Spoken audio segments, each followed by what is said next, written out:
मित्रों, आज इस नए वीडियो में आप सबका स्वागत है। अभी देश में जो हालात चल रहे हैं उसका कुछ विश्लेषण आवश्यक है। इसको आप भी सुने और आगे भी अपने मित्रों को फॉरवर्ड करें, लाइक और सब्सक्राइब करें। राजनीति में मेरा अनुभव है कि कई तरह के लोग पाए जाते हैं, जिसमें मुख्य तौर से दो तरह के लोग हैं। एक वो जो किसी चीज को सुलझाना जानते हैं, एक वो जो किसी भी मामले को उलझाना जानते हैं। आपका भी यही अनुभव होगा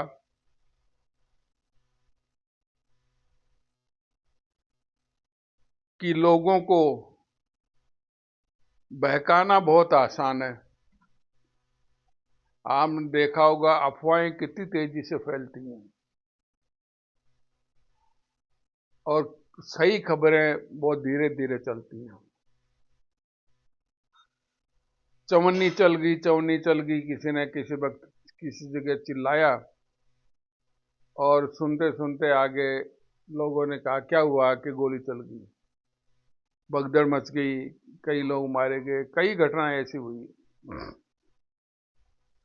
अब मैं आपको ये कहना चाहता हूं कि आप अंदाज करें कौन ऐसे लोग हैं जो देश की समस्याओं को उलझाना चाहते हैं, लोगों को भटकाना चाहते हैं, लोगों को बहकाना चाहते हैं और समस्याओं को मुश्किल करना चाहते हैं। आपने देखा होगा कि लोग मजाक में कहने लग गए कि राहुल गांधी बीजेपी को जिताने के लिए प्रचार में जाते हैं। ये लोग मजाक में कह रहे हों चाहे सीरियसली होकर कह रहे हों, लेकिन ये ऐसा क्यों हो रहा है? क्यों? राहुल जी ने बहुत आसान रास्ते पकड़ लिए हैं। लोगों को बहकाओ, बहुत आसान है बहकाना, अफवाह फैलाना भी बहुत आसान है, लेकिन लोगों को समझाने में बहुत मेहनत पड़ती है, तसल्ली से समझाना पड़ता है। कोई भी रस्सी हो उसमें गांठ है, उसको उलझाना बहुत आसान है, लेकिन सुलझाना बहुत मुश्किल है। देश में समस्याएं खूब बढ़ रही हैं।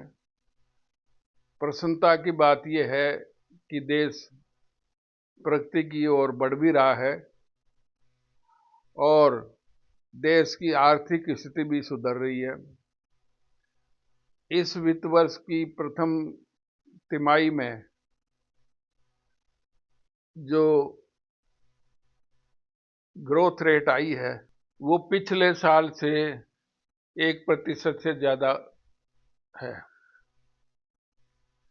देश ने पाकिस्तान को सबक सिखाया और अब एक बहुत बड़ा चैलेंज था अमेरिका को सबक सिखाना। तो मोदी जी ने हिम्मत करी, देश ने हिम्मत करी। अमेरिका भी थोड़े दिन में घुटनों पर नहीं आया तो पीछे तक सिकना शुरू हो जाएगा। मैं इसलिए ये कह रहा हूं कि आप कहोगे ये बातें करने का क्या उद्देश्य है? उद्देश्य है कि आप सब नागरिक बंधु लोगों को समझाएं, जागरूक करें कि ये जो लोग ऐसे आ गए हैं जो बड़े बुजुर्गों का भी अपमान करते हैं, क्या आप कल्पना कर सकते हैं कि प्रधानमंत्री जी के माता जी का इतना अपमान किया और अपमान करने वाले की पार्टी के जिम्मेवार नेता न तो खेद प्रकट कर रहे हैं, न माफी मांग रहे हैं, बल्कि मामले को उलझा रहे हैं। वो बकवास करते हैं, उनमें भी उनको कोई शर्म नहीं आ रही है। इन चीजों का असर जैसा पड़ता है देश में, स्कूल के बच्चों तक ये चीजें जाती हैं, देश में जाती हैं, और देश का बहुत नुकसान होता है। देश में एक दूसरे के प्रति आदर से देश आगे बढ़ता है, झगड़े कम होते हैं, शांति व्यवस्था कायम रहती है, और जो चल रहा है ये अच्छा नहीं है। फिर आप पूछेंगे हम क्या कर सकते हैं। आप ज्यादा कुछ बवाल मत करिए। आप तो मतदान के वक्त ऐसे लोगों को ऐसा सबक सिखाएं कि वो उनकी हिम्मत टूट जाए। ये बहुत बार होता है कि कुछ आवारा लोग भी चुनाव जीत जाते हैं, काफी दर उधर की बकवास करके। कई लोग आपके आजू बाजू होंगे जो जीत जाते हैं। ऐसे लोगों को, गैर जिम्मेदार लोगों को जीतना नहीं दे। आप समझें और समझाएं और देश को महान बनाएं। मित्रों, मैं करीब 35-36 साल कानून व्यवस्था से जुड़ा हुआ हूं, जिसमें कई वर्षों तक मैं कार्यपालक मजिस्ट्रेट रहा, एसडीएम रहा, एडिशनल डिस्ट्रिक्ट मजिस्ट्रेट रहा, और बहुत से जिलों में डिस्ट्रिक्ट मजिस्ट्रेट रहा, जिसके आज करीब 12 जिले बन चुके हैं। मैंने मेरे अनुभव से पाया कि दंगे हो जाते थे तो शांति समितियां बुलाते थे। लोगों को साधारण सी बात समझाने में इतनी मशक्कत करनी पड़ती कि पूछो मत। लेकिन एक आदमी एक फुर्रा छोड़ जाता है, कोई अफवाह छोड़ जाता था, उसको मिटाने में बड़ी आफत पड़ती थी। जितने झगड़े होते हैं, दंगे होते हैं, इनमें सबसे ज्यादा रोल इन्हीं का है। हिंदू मुस्लिम के जब भी दंगे हुए, कई बार ऐसा हुआ कि साहब कुरान जला दी, जबकि कोई ऐसी घटना हुई नहीं। कहीं किसी ने कह दिया साहब उसको अपवित्र कर दिया। अब ये राहुल गांधी जैसे लोग जिम्मेवार नहीं हैं। अब